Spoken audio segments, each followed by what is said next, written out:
Welcome to Real Judaism with Rabbi Klapper. Unfiltered wisdom for Jewish life. We are here on the Kuf Mem Ches on the bottom. We are in the middle of talking about the Mesiras Nefesh of keeping Shabbos. And obviously, throughout history, generations, people have been Mesiras Nefesh for Shabbos, even though there was no chiyuv per se. This is what we discussed. We discussed last week, and at the very end, last week we spoke about more of like a modern day type of Mesiras Nefesh, where people are tested with small little things. For example, the last paragraph that we had just done brings a story from the Chazon Ish about a man who had a tremendous nisayon to add some oil to the lamp, because he was having a chashav guess and the lights would have gone out. And for this chashav guess, so does he add that that's an issa d'oraisa to add that oil to the lamp? But how could he be so embarrassed in front of this very chashav guess? On the other hand, if the chashav guess would know that's what he did for him, he would be aghast. It would be terrible. But lamaisa, this idea of sometimes people are pressured into a situation. Not only with Shabbos, it applies in a lot of different situations where all of a sudden the Yeitzer Hara catches you in a tight spot where he wants you to do an aveira based on a certain pressure that gets put on, and many times it happens pitomi. It happens so quickly, as in this story where a person remembered just already with Leil Shabbos, and he remembered, right, wait a second, there's not enough oil. What do I do? He's going to be here, the light's going to go out. What am I going to do? Things like that. That's where a person nowadays can have this Mesiras Nefesh. Gemara brings down ma'asim like this, that it says that a person should never have a Meisera in their house. A man should not be overly feared in his house. There is an inyan that the Balabayis, the father of the home, there certainly should be a certain level of fear in the home, because that shows respect. The father is supposed to get respect in the home, which is why when they serve at the table, the father should get first, and children should know. You give daddy, abba, tati, whatever it is first. So there certainly should be a certain level of fear, but too much fear there shouldn't be. And the Gemara brings stories about that, about how there was a Meisera, because there was too much fear. It ended up causing people to be over on tremendous aveiros, including Chilul Shabbos. Because they knew the Balabais is going to get angry that there's not enough food, so they cooked some food on Shabbos. The woman knew that her husband was going to get angry because something didn't work out with a chafif or whatever, and she ended up not being toivel. So she told him he was toivel anyway, because of the fear. So a person has to be careful on that, and also not cause the nisayon. Don't bring this nisayon on yourself. So we hear in the bottom paragraph on Daf Kuf Mem Ches, V'nei. This ma'aser that we just discussed about the man who had a tremendous nisayon to add some oil to the lamp. That is a nisayon. It's a nisayon.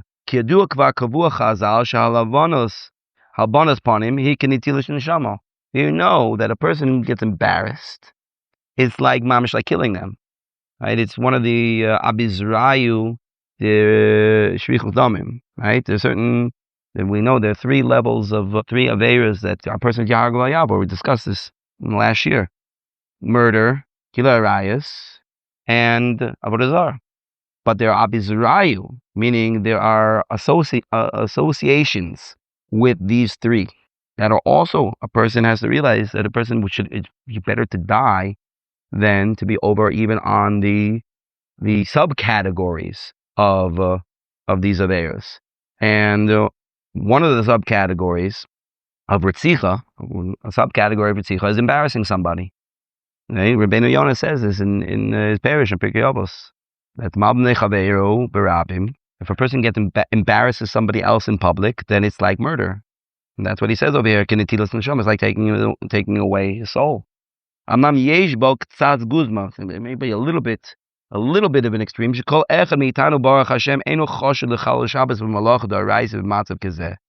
Right? We're not being choshid anybody that a person will come to do Chilul Shabbos in a situation like was that we brought down before. About how much chizuk do we need when we have a suffix?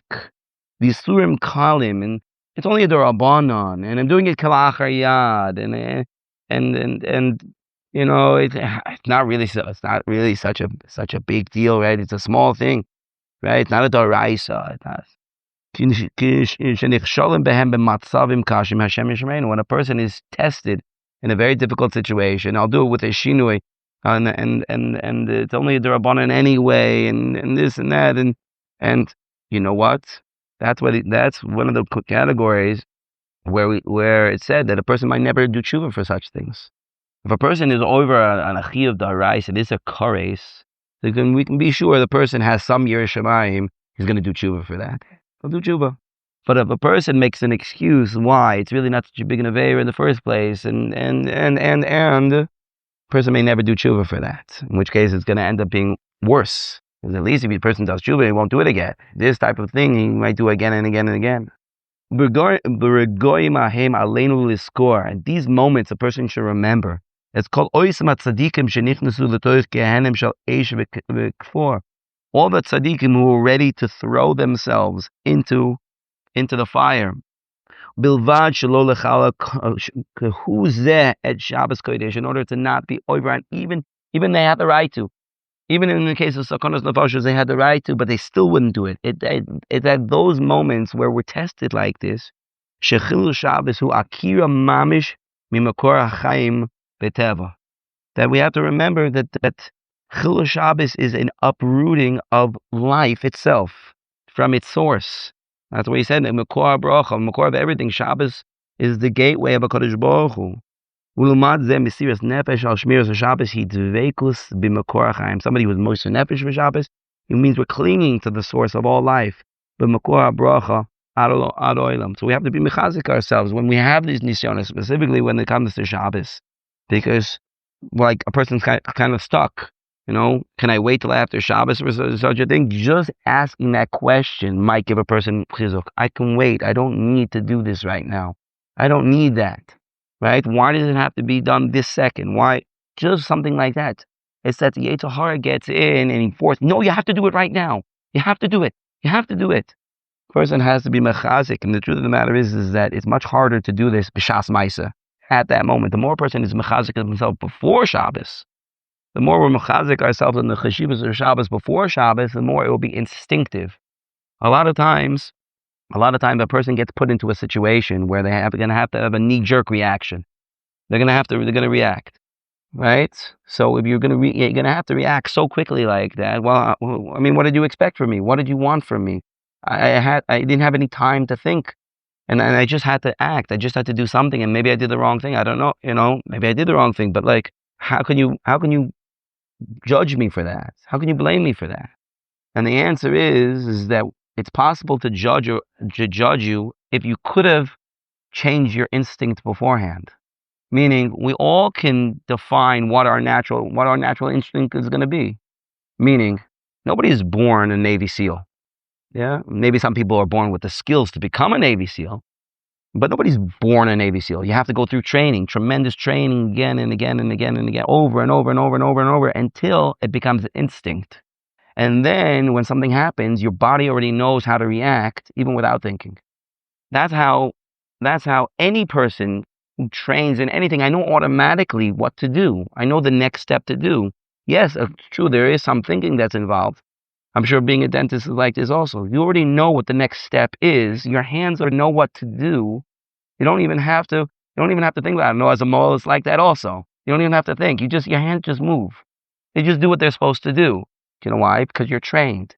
Because you already trained your hands. You already know exactly what to do. Yes, what do you mean? Sometimes surprises happen, sometimes this, and you have to, yeah. It's true. But if a person has enough training, and they know even instinctively how should I react here? How should I react there? It's our job to train ourselves to be like that. We have to train ourselves to be like that for Shabbos too. We have to train ourselves. It's not b'shas ma'isa. It's beforehand. There's a lot of training beforehand. We have to put that chashivas of Shabbos into our hearts. The more we put that into our hearts, the more we'll become instinctively like that.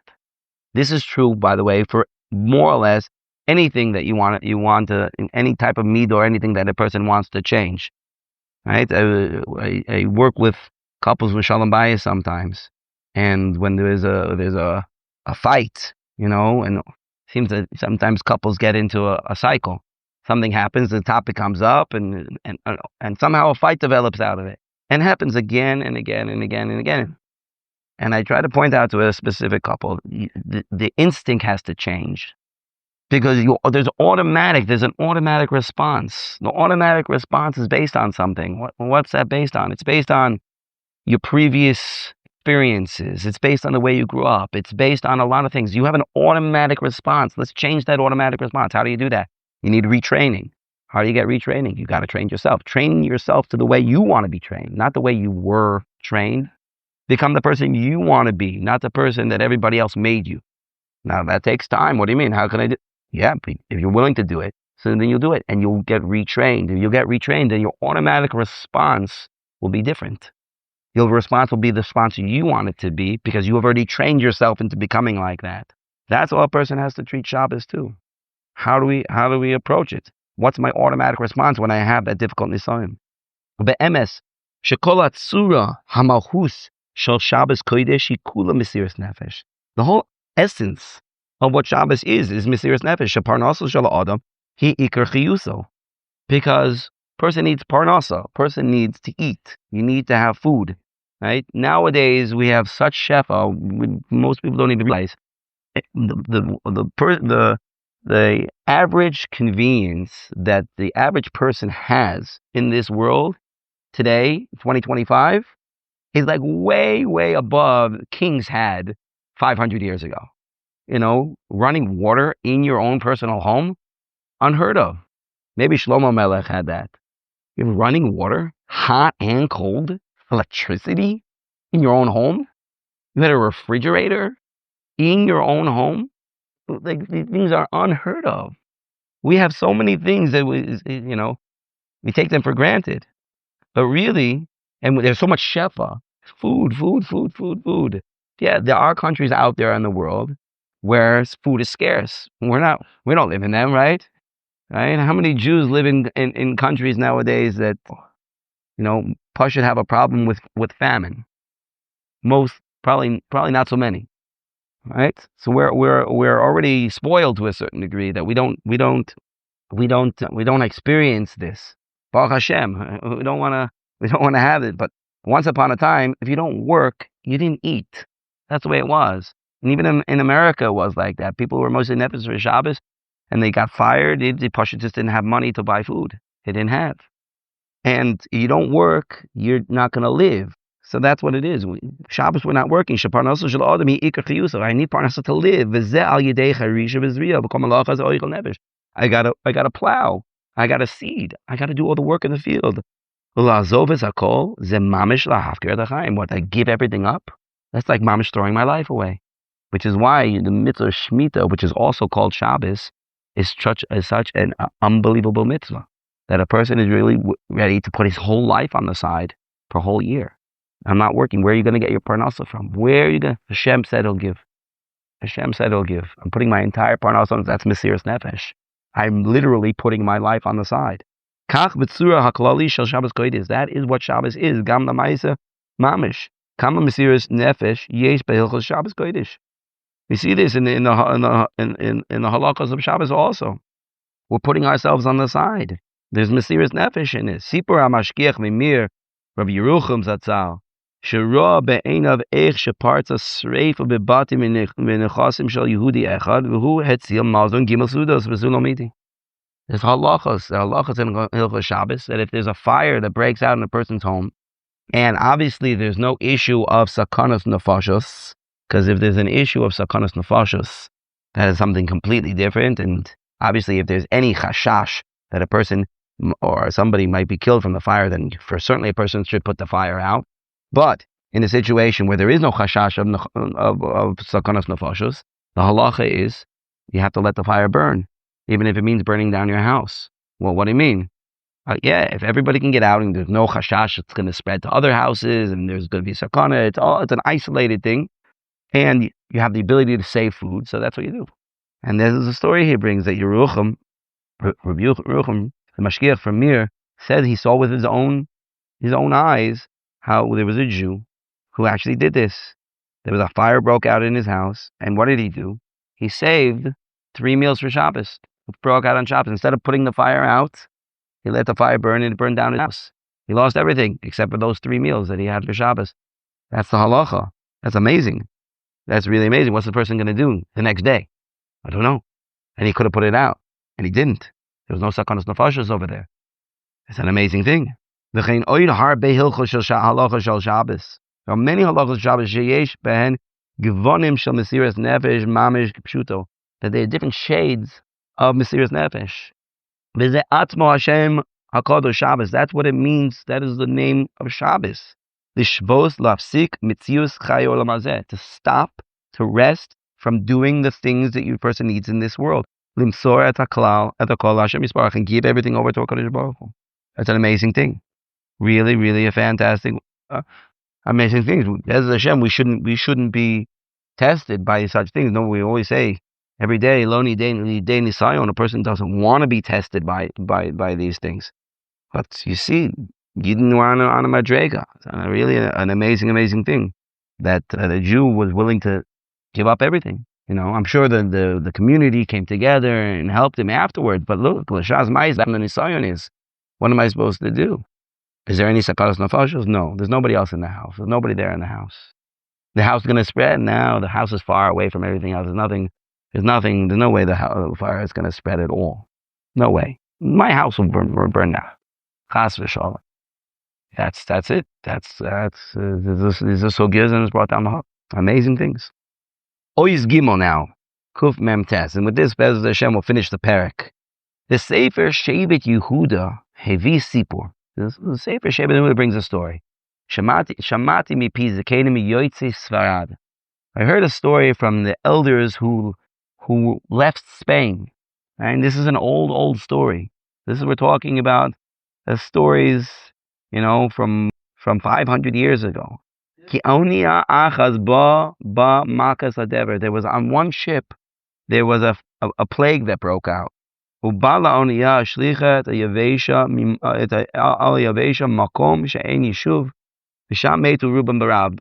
who was afflicted by this plague on the boat, the captain of the ship sent them off the boat. It was a sakana. It's a sakana for everybody on the boat. If everybody catches this, they're all dead. So I'm not saying the captain did the right thing. I'm not even saying the captain was a Jew. I don't know.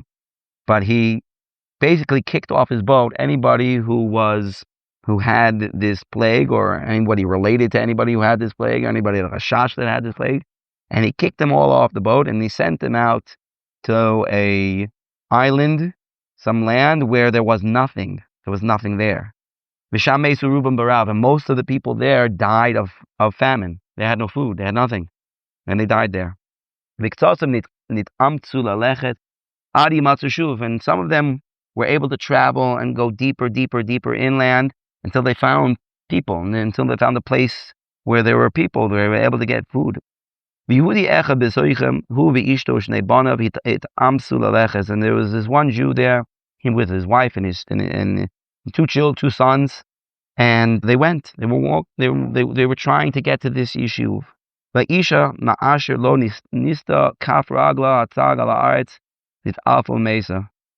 the wife, from the moment that she put her foot down onto the ground, she collapsed and died.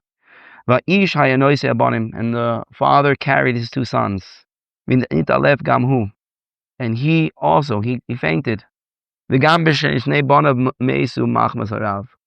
the 2 sons also died from the famine. When the father woke up from fainting, he found that his 2 sons had died. It's a sad story. And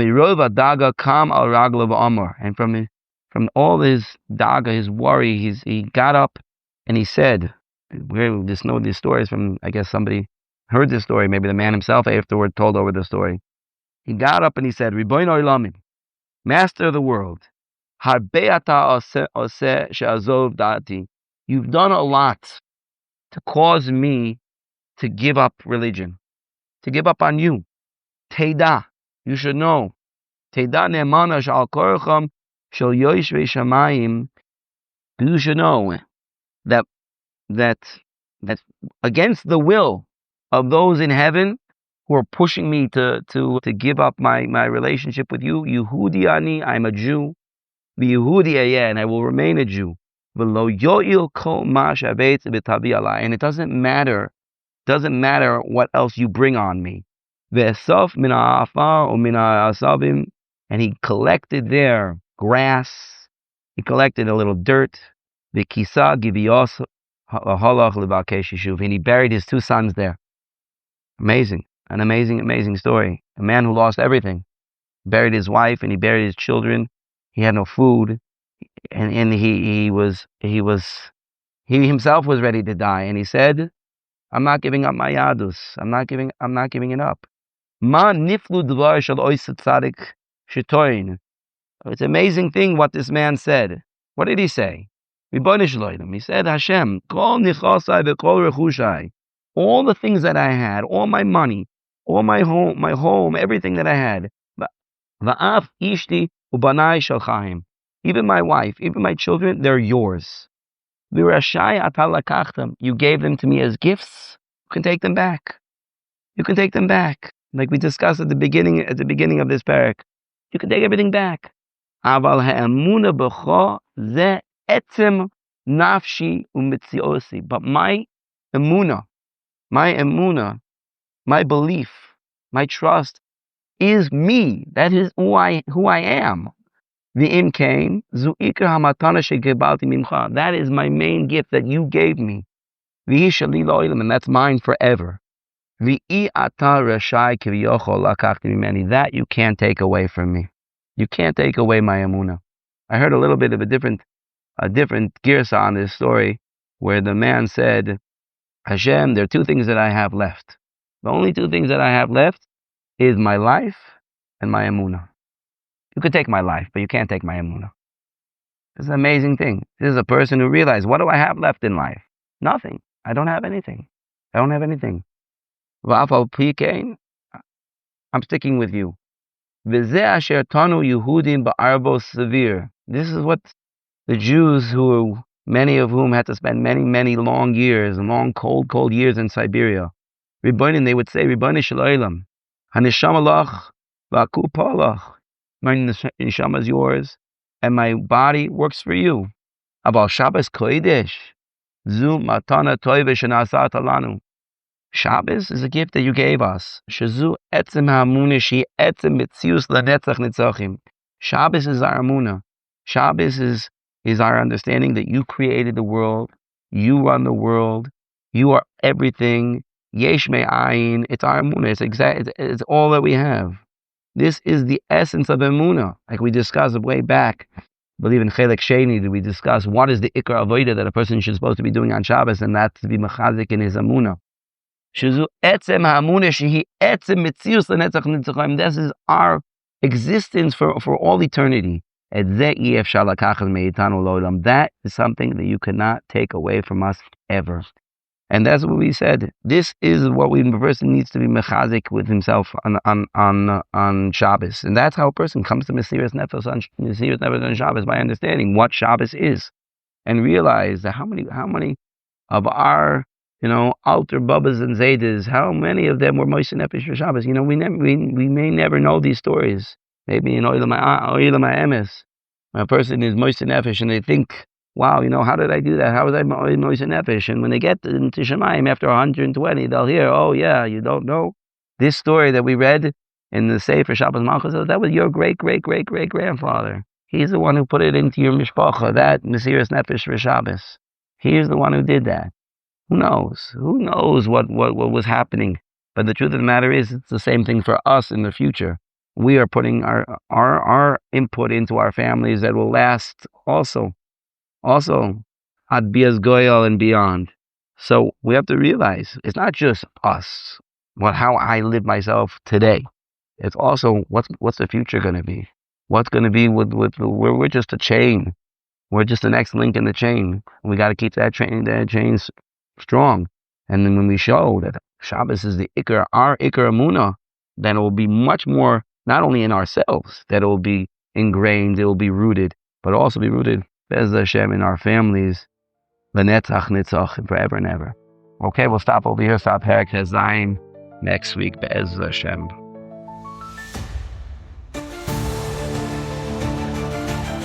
Thank you for joining Real Judaism, where we explore Torah's wisdom for real life. Created by J Foundations and produced by Eli Podcast Productions. Find more episodes at realjudaism.org and subscribe wherever you listen to podcasts.